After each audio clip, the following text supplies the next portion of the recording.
अब देखिए, जब रदरफोर्ड ने अल्फा पार्टिकल को गोल्ड फॉइल पे फेंका, तो मान के चलिए ये जो आपको ड्राइंग दिख रहा है, ये गोल्ड के एटम को कंसीडर किया गया।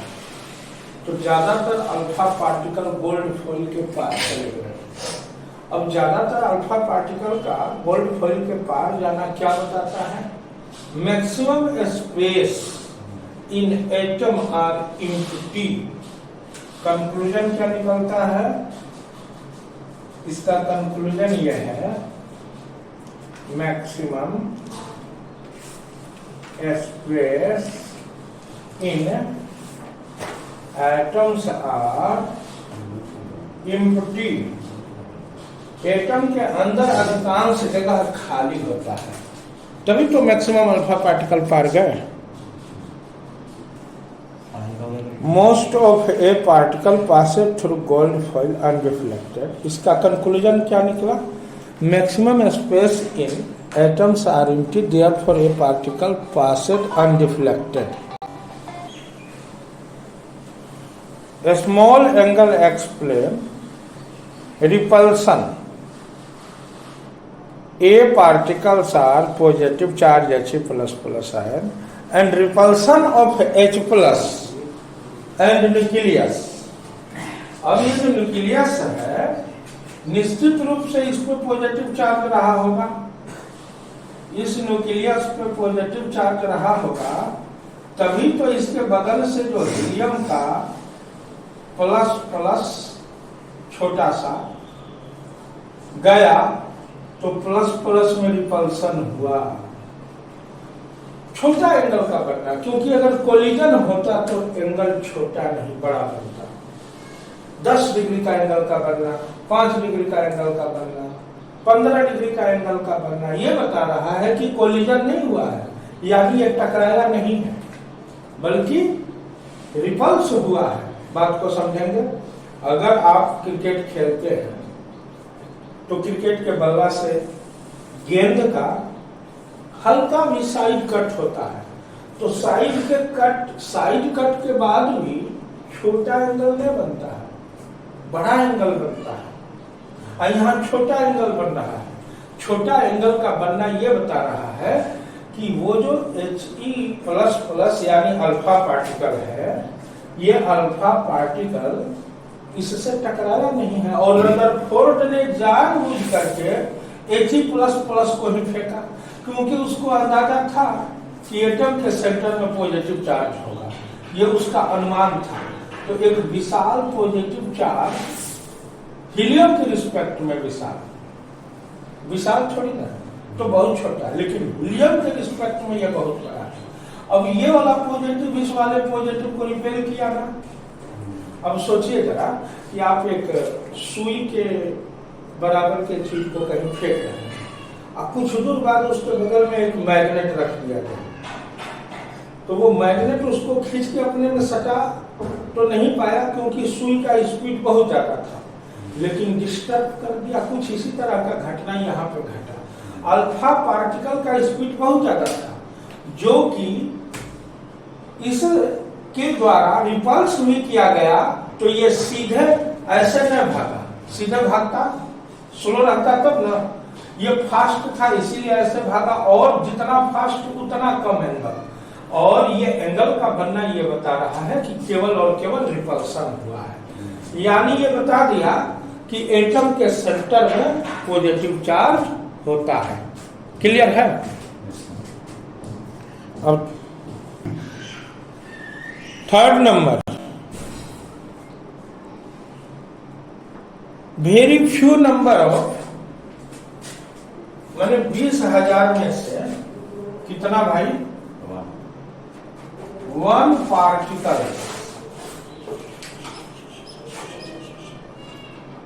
in 20,000 a particle bounced back at the angle of 180 approx. इसका कंक्लूजन क्या निकलता है? Collision take part and center of atom is very rigid, named nucleus by Rutherford. ये कोलिजन को बताता है, यानी ये क्लियर कर दिया कि एटम के सेंटर में न्यूक्लियस होता है। चलिए, most mass and entire positive charge of atom centre lies in very small region called nucleus. Most mass का मतलब क्या हुआ? अधिकांश वजन। अधिकांश वजन सेंटर में होता है, इसका मतलब थोड़ा सा वजन बाहर भी रह जाता है। बिल्कुल, जो थोड़ा सा वजन बाहर रह जाता है वो इलेक्ट्रॉन का वजन है, क्या है? Mass of electron. लेकिन यहां देखिए, इंटायर पॉजिटिव चार्ज यानी पॉजिटिव चार्ज जितना होता है सारा का सारा सेंटर में ही होता है। यानी आप ऐसे समझिए कि अगर 100% पॉजिटिव चार्ज है तो 100% पॉजिटिव चार्ज सेंटर में होता है। अगर मास 100% है तो 99.99 सेंटर में होता है, 0.001 बाहर में भी होता है ऑर्बिटल में। इसका यही सेंस आ रहा है, समझ गए ना?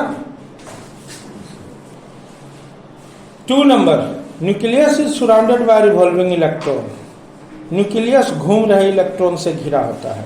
Electron revolve around the nucleus at very high speed. Nucleus के चारों तरफ इलेक्ट्रॉन बहुत ही हाई स्पीड से घूम रहा होता है। Circular path of electron named by Rutherford orbit. Electron के द्वारा बनने वाले सर्कुलर पाथ को रदरफोर्ड ने ऑर्बिट नाम दिया। According to Rutherford, nucleus play the role of sun and electrons like planet। यानी सूर्य के चारों तरफ जैसे सारे प्लानेट घूम रहे हैं, वैसे ही न्यूक्लियस सूर्य का रोल करता है। और सूर्य के चारों तरफ जो घूम रहे डिफरेंट टाइप्स के प्लानेट हैं, मरकरी, अर्थ, जुपिटर, उन्हीं प्लानेट के जैसा इलेक्ट्रॉन रोल करता है। और इलेक्ट्रोस्टैटिक्स अट्रैक्शन फोर्स के कारण, जो कि इलेक्ट्रॉन और न्यूक्लियस के बीच में लगता है, उसी के कारण इलेक्ट्रॉन न्यूक्लियस के चारों तरफ एटम में हेल्ड करते हैं, यानी टिके होते हैं, घूमते रहते हैं।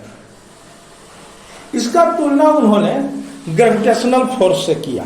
उन्होंने बताया कि electrostatics force are just like gravitational force, जिसमें कि इलेक्ट्रोस्टैटिक्स फोर्स का फॉर्मूला होता है F equal to K into Q1 into Q2 by R square.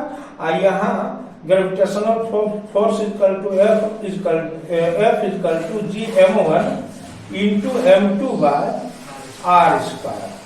यहाँ G के जगह पे K है, यहाँ मास के जगह पे चार्ज है। सेम टू सेम इस इक्वेशन को उन्होंने यहाँ अप्लाई किया और बाद में रदरफोर्ड मॉडल को कटने का यही कारण है। तो रदरफोर्ड मॉडल को कटने से पहले हम लोग आइसोटॉप्स, आइसोबार और आइसोटोन को जान लेंगे। क्लियर है? उसके बाद रदरफोर्ड मॉडल का क्या ड्रॉबैक है ये भी जानेंगे। अभी तक हमने रदरफोर्ड मॉडल को जाना। अब हम लोग जानेंगे isotopes, isobar, isotones, iso electrons और एटॉमिक नंबर, मास नंबर। सबसे पहले एटॉमिक नंबर जान ले क्या है, तो हम लोग शुरू करते हैं एटॉमिक नंबर से, तब मास नंबर पढ़ेंगे, तब ये सारे को देखेंगे। तो एटॉमिक नंबर क्या है भाई? Number of protons in an atom is known as atomic number. Number of protons in an atom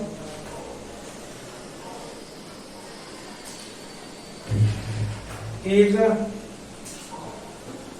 known as atomic number denoted by Z. Denoted by Z। Mass number क्या है भाई? Number of proton and neutrons in an atom is known as mass number denoted by A। Capital A से इसको denote करते हैं और इसको Z से डिनोट करते हैं। क्लियर है ना? तो ये दोनों हुआ आपका एटॉमिक नंबर और मास नंबर। अब इसको कैसे अप्लाई करते हैं किसी एटम में हम लोग जस्ट देख रहे हैं। अब देखिए Br के ऊपर 80 है, ये क्या है भाई? ये है मास नंबर। और ये जो नीचे में 35 है इसको क्या बोलते हैं? Atomic number. अब जरा सोचिए, मास नंबर जो ऊपर में दिया गया है इसमें 35 प्रोटॉन्स तो है नहीं, और कितना न्यूट्रॉन्स रेस्ट बच गया? 45 न्यूट्रॉन्स भी है इसमें। जबकि ये जो 35 है ये ओनली प्रोटॉन है। क्लियर है ना? तो किसी भी एटम में जो नीचे, जैसा मान के चलिए दूसरा आपको एग्जांपल ले लीजिए, Fe26 ऊपर 56 नहीं। अब इसका मतलब क्या हुआ कि आयरन में 26 प्रोटॉन है, और यहां पे जब आप आते हैं तो 26 प्रोटॉन्स तो है ही, प्लस कितना न्यूट्रॉन है? 30 न्यूट्रॉन्स है। और इलेक्ट्रॉन कितना होता है भाई? जितना नंबर ऑफ इलेक्ट्रॉन उतना ही नंबर ऑफ प्रोटॉन। यानी अगर एटम पे कोई चार्ज नहीं है तो प्रोटॉन और इलेक्ट्रॉन दोनों बराबर होता है, लेकिन जैसे ही एटम पे पॉजिटिव चार्ज हुआ मतलब इलेक्ट्रॉन कम, निगेटिव चार्ज हुआ मतलब इलेक्ट्रॉन ज्यादा। अब देखिए Br 80 और 35 और इस पे एक माइनस चार्ज है। एक माइनस चार्ज का होना मतलब एक इलेक्ट्रॉन का ज्यादा होना, ठीक है? यानी इसमें 35 प्रोटॉन तो है और इलेक्ट्रॉन कितना हो गया है? 36 इलेक्ट्रॉन हो गया है, क्योंकि एक माइनस चार्ज इस पे दिखा रहा है। और न्यूट्रॉन कितना है भाई? तो ये प्रोटॉन प्लस न्यूट्रॉन मिल करके P प्लस N मिल करके है 80, और प्रोटॉन कितना है? 35 प्लस N इक्वल टू 80, तो N equal to 80 minus 35, N equal to 45। Clear है? लेकिन अब इसी जगह पे मान के चलिए, एक छोटे से एटम से मैं समझा रहा हूं, जैसे अगर हो C12 6 इस पे 2 यूनिट निगेटिव चार्ज हो, इसका ये मतलब होता है कि 6 प्रोटॉन तो है, 1 2 3 4 5 6 प्रोटॉन है, लेकिन इसको काटने वाला 1 2 3 4 5 6 इलेक्ट्रॉन तो है, जो अधिक भी है, तभी तो ये प्लस माइनस कट के 0 हो जाता है। ये भी प्लस माइनस कट के 0 हो जाता है, ये भी प्लस माइनस कट के 0 हो जाता है, ये भी प्लस माइनस कट के 0, ये भी प्लस माइनस कट के 0, ये भी प्लस माइनस कट के 0। यानी इस संपूर्ण यूनिवर्स में 2 तरह की राशियां हैं, एक पॉजिटिव एक नेगेटिव, और एक तीसरी तरह की भी राशि है जिसको न्यूट्रल राशि कहते हैं। तो संपूर्ण ब्रह्मांड सकारात्मक नकारात्मक और न्यूट्रल, पॉजिटिव निगेटिव और न्यूट्रल मेंटालिटी के चीजों से बना है। पाप है तो पुण्य भी है, लेकिन न पापम न पुण्यम, बीच में रहने वाला, वो पाप से भी परे है, पुण्य से भी परे है, शून्य हो चुका है। तो संपूर्ण ब्रह्मांड में 3 तरह की शक्तियां हैं, 3 तरह की ऊर्जाएं हैं। याद रखिएगा, वो 3 ऊर्जा ही ब्रह्मा विष्णु महेश है। ब्रह्मा कौन सा ऊर्जा है? Creative energy is Brahma, fertilising energy is Vishnu, and destroyer energy is Shiva. तीनों में कौन हो? तीनों में आप सही, अच्छा, बिल्कुल अच्छा पूछे हैं। इसमें न्यूट्रॉन शिव है, न्यूट्रल है, नहीं, इलेक्ट्रॉन विष्णु है और प्रोटॉन ब्रह्मा है। तीनों स्वभाव है इसमें। हालांकि इसका कंपेयर मैं ब्रह्मांड महेश से नहीं कर रहा हूं, मैं ब्रह्मांड की 3 ऊर्जाओं के सेंस में बोल रहा हूं, ठीक है ना। जिसमें ये इलेक्ट्रॉन कैसे होता है, मतलब नेगेटिव। हाँ, मतलब अब देखिए, सोचने पे डिपेंड करता है, तर्क करने वाला उसे प्रोटॉन भी साबित कर देगा। लेकिन मैं इस सेंस में तो बोला नहीं, आप लोग पूछ दिए तो हम जोड़ दिए इससे। समझे भरपूर मात्रा नहीं, साढ़े 3 बज गया। हाँ, अब ध्यान दीजिए, अब यहाँ पे ये माइनस माइनस है, इसका मतलब ये 8 है, नहीं, 2 इलेक्ट्रॉन ज्यादा है। तो इस केस में प्रोटॉन कितना है, 6, इलेक्ट्रॉन कितना है, 8, और न्यूट्रॉन कितना है, 6। यानी अगर इसी पे पॉजिटिव चार्ज हो जाता तो इसका मतलब ये होता कि इलेक्ट्रॉन 8 की जगह पे 4 ही हो जाता। यानी जितना पॉजिटिव चार्ज उतना इलेक्ट्रॉन घट जाएगा, और जितना नेगेटिव चार्ज उतना इलेक्ट्रॉन बढ़ जाएगा। यहाँ एक नेगेटिव चार्ज है, तो यहाँ इलेक्ट्रॉन कितना है, 36। अगर 3 नेगेटिव चार्ज हो जाए तो 38 इलेक्ट्रॉन हो जाएगा।